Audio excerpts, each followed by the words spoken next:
Hello guys, welcome back to my channel. तो आज हम थ्रिविन कैटास्ट्रॉफ के नेक्स्ट पार्ट को स्टार्ट करने वाले हैं। तो चैप्टर की स्टार्ट वहीं से होती है जहां पर कर्नल बर्टन और सायान कर्नल लूथर को बचाने के लिए टीटल सर्च वालों से फाइट कर रहे थे, जिसकी वॉइस सुनकर उनके चारों तरफ बहुत से ज़ॉम्बीज़ इकट्ठे होने लगते हैं, जो कि बिल्कुल भी नॉर्मल ज़ॉम्बीज़ नहीं बल्कि नॉर्मल ज़ॉम्बीज़ से कहीं ज़्यादा पावरफुल और फास्ट थे। कुछ ही सेकंड्स में कर्नल बर्टन और जायन ने मिलकर टीटल सर्च के सभी लोगों को मार डाला था। ये देखकर कर्नल लूथर तो बिल्कुल ही शौक खड़े थे और पूछते हैं, जायन, क्या तुमने खुद को एक्स वायरस से इंजेक्ट किया है? कर्नल की ये बात सुनकर जायन चौंक जाता है, लेकिन उन्हें कोई आंसर नहीं करता बल्कि कर्नल बर्टन की तरफ देखने लगा, जिस पर कर्नल बर्टन जायन के बारे में बताने की बजाय बोलते हैं कि सेंट्रल साइंस एकेडमी ने एक नया वायरस बनाया है जिसका असर बिल्कुल एक्स वायरस जैसा ही है, लेकिन इसका कोई साइड इफेक्ट नहीं और टाइम के साथ साथ ये बॉडी में डिसॉल्व हो जाता है। ये सुनकर कर्नल लूथर तो एक्साइटेड हो गए कि क्या सच में? तो बताओ मुझे ये कैसे काम करता है? ये तो एक बहुत बड़ी खोज है, शायद इसका यूज करके हम एक्स वायरस को भी पूरी तरह से कंप्लीट कर लेंगे। वो ये बोल ही रहे थे कि पीछे से कर्नल बर्टन की टीम भी फाइनली वहां पर पहुंच गई, जिनकी वजह से वो थोड़ा डिस्ट्रैक्ट हो गए। ये देखकर जायन तो साय करता है कि फाइनली हमें इनके आंसर नहीं करने पड़ेंगे। कर्नल बर्टन भी मुड़ते हुए चैन से सिचुएशन के बारे में पूछने लगे, जिस पर वो बताती है कि यहाँ आसपास कहीं भी टीटल सर्च वालों का नामो निशान नहीं, लेकिन फाइट की वजह से यहाँ बहुत से ज़ॉम्बीज़ इकट्ठे हो चुके हैं और मुझे नहीं लगता कि ये नॉर्मल ज़ॉम्बीज़ हैं। ये सुनकर कर्नल बर्टन जायन की तरफ मुड़ते हैं, जिस पर जायन बताता है कि मैंने अभी अभी बेस 2 पर कर्नल शेन से कांटेक्ट किया है। उनके एयरक्राफ्ट 10 मिनट में हमें रेस्क्यू करने के लिए यहाँ पर पहुँच जाएंगे, यानी कि जब तक कोई उन्हें रेस्क्यू करने के लिए नहीं पहुँच जाता उन्हें यही ज़ॉम्बीज़ से फाइट करनी होगी। ये सुनकर कर्नल बर्टन कर्नल लूथर के सामने आके और सभी को उन्हें प्रोटेक्ट करने का बोलते हैं कि जो भी हो जाए कर्नल लूथर को कुछ नहीं होना चाहिए। ये सुनकर बाकी सभी भी उनके चारों तरफ आ गए और उन्हें प्रोटेक्ट करने के लिए बिल्कुल रेडी हो जाते हैं।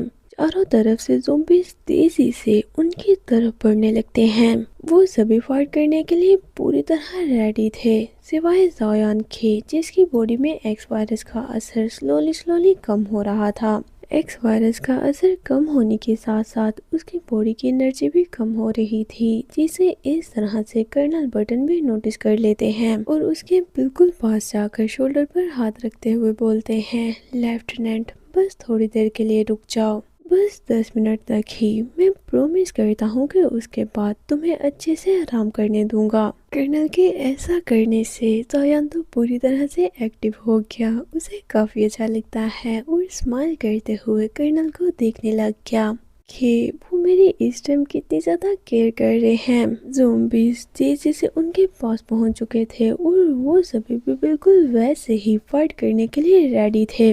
फाइट स्टार्ट हो गई, सभी एक के बाद एक ज़ॉम्बी को मारने लगते हैं। दूसरी तरफ कर्नल लूथर तो कंफ्यूज थे कि इस जगह पर ज्यादा कुछ नहीं होता, तो यहाँ अचानक से इतने ज्यादा ज़ॉम्बीज़ कैसे आ गए। फाइट करते हुए दो ज़ॉम्बीज़ कर्नल से बचकर जायन की तरफ आने लगते हैं, जिस पर कर्नल बोलते हैं कि जायन, ये दोनों ज़ॉम्बीज़ अब तुम्हारे हैं। ये सुनते ही जायन पूरे फाइट मोड में आकर तेजी से उनकी तरफ जंप करते हुए एक के बाद एक को मार डालता है। वो पर्सन जो कभी एक ज़ॉम्बी को भी हैंडल नहीं कर पाता था, अब एक साथ दो ज़ॉम्बीज़ को हैंडल कर रहा है, वो भी बिल्कुल इजीली, जैसे कि वो उसके सामने कुछ भी ना हो। इस चीज ने तो कर्नल लूथर को दोबारा से हैरान कर दिया और वो सोचने लग गए कि अगर एक्स वायरस 2 की वजह से जायन की फिजिकल एबिलिटी बढ़ चुकी है तो फिर भी ये कुछ ज्यादा ही है। इतने में जो ज़ॉम्बीज़ वहां बच गए थे उन पर फायरिंग होने लगी, यानी कि बेस 2 से लोग उन्हें रेस्क्यू करने के लिए पहुंच चुके हैं और जैसे ही उनका एयरक्राफ्ट वहां पहुंचा तो सबसे पहले उन्होंने वहां मौजूद बाकी ज़ॉम्बीज़ को मारा। देखते ही देखते वो पूरा एरिया ज़ॉम्बी से बिल्कुल साफ हो गया। रेस्क्यू बस 5 ही मिनट में पहुंची थी, जिसे देखकर जायन सोचने लगा, जितना मुझे लगा था कर्नल शेन की परफॉर्मेंस तो उससे कहीं ज़्यादा बढ़ चुकी है। फाइनली सब कुछ ओवर हो चुका था। ये रियलाइज होते ही उसकी एनर्जी दोबारा से डाउन हो जाती है। अब वो और ज़्यादा खुद को नहीं संभाल पाता। रिलैक्स होते ही उसकी आँख बंद हो गई और वो अनकॉन्शियस होकर नीचे गिरने लगता है, जिस पर कर्नल बर्टन ने जल्दी से आकर उसे संभाला और बोलते हैं, अब तुम अच्छे से सो सकते हो। इसके बाद सीन बेस 2 की तरफ शिफ्ट होता है। सभी लोग फाइनली वहां पहुंच चुके थे। जायान की हल्की सी आइज ओपन हुई, जिससे उसे फील होता है कि कर्नल ने उसे उठा रखा है। कर्नल उसे रूम में ले जाकर केयरफुली लिटा देते हैं। वो तब से लेकर अब तक खुद ही जायान की टेक केयर कर रहे थे।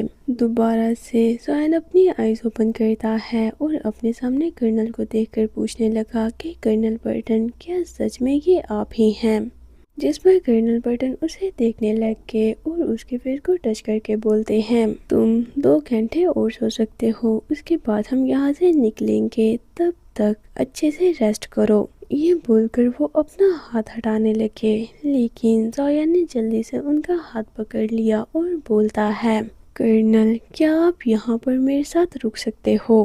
फाइनली जाया ने हिम्मत करते हुए कर्नल को अपने पास रुकने का बोल ही दिया। तो गाइस, क्या लगता है अब आगे इन दोनों के बीच क्या होगा? क्या फाइनली कर्नल जान को एक्सेप्ट कर लेंगे या अभी और टाइम लगने वाला है?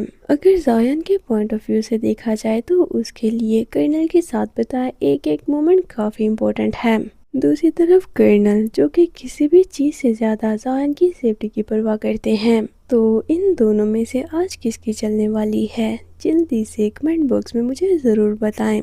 तो इसी के साथ आज का ये पार्ट यहीं पर एंड करते हैं। अगर आपको ये वीडियो अच्छी लगी हो और आपने इसे यहाँ तक देखा है तो प्लीज़ जाने से पहले इसे लाइक ज़रूर करते जाएं। 200 लाइक्स कंप्लीट होते ही नेक्स्ट पार्ट अपलोड कर दिया जाएगा। आई नो आप सभी को नेक्स्ट पार्ट बहुत ज़्यादा अच्छा लगने वाला है, तो जल्दी से लाइक्स कंप्लीट करें और साथ ही साथ अगर अभी तक आपने मेरे चैनल फन एक्सप्लेनेशन को सब्सक्राइब नहीं किया है तो सब्सक्राइब भी कर लें। चलिए मिलते हैं आपसे नेक्स्ट पार्ट में। Until that stay with me and bye bye.